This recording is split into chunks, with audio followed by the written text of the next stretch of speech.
Welcome to I news. Car కొనాలని plan చేస్తున్న వారికి హ్యుండాయ్ కీలక ప్రకటన చేసింది. జూన్ 1 నుంచి తమ అన్ని మోడల్స్ ధరలను పెంచబోతున్నట్లుగా ప్రకటించింది.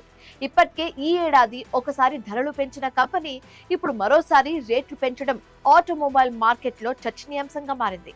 అసలు ఎంత పెరగబోతుంది, ఏ కార్లపై ప్రభావం ఉంటుంది, ఇప్పుడు చూద్దాం.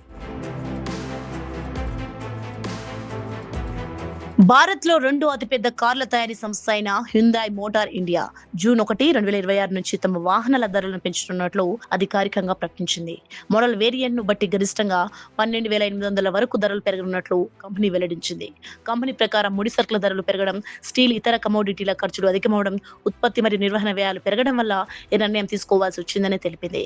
వినియోగదారులపై భారం పడకుండా కొంతకాలం వరకు ఖర్చులను తామే భరించినప్పటికీ ఇప్పుడు ధరల సవరణ తప్పనిసరి అయిందని పేర్కొంది. హ్యుందాయ్ ఇప్పటికే 2026 జనవరిలో సగటున 0.6% మేర ధరలు పెంచింది. ఆ తర్వాత మే నెలలో మరోసారి పెంపు ప్రకటించిన మార్కెట్ పరిస్థితులను దృష్టిలో ఉంచుకొని దాన్ని వాయిదా వేసింది. ఇప్పుడు ఆ పెంపును జూన్ 1 నుంచి అమలు చేయనుంది.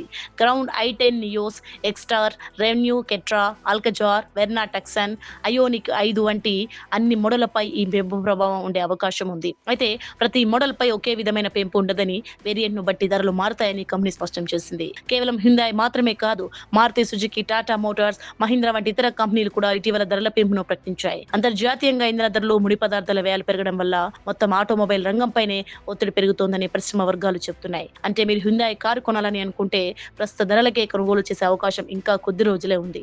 జూన్ 1 తర్వాత షోరూమ్ కు వెళితే అదే కారు కోసం మరికొంత అదనంగా చెల్లించాల్సి రావచ్చు. ఇక ఆటోమొబైల్ రంగంలో వరుస ధరల పెంపులు కొనసాగుతుండటంతో సామాన్య వినియోగదారులపై భారం మరింత పెరుగుతుందా అనే చర్చ కూడా మొదలైంది.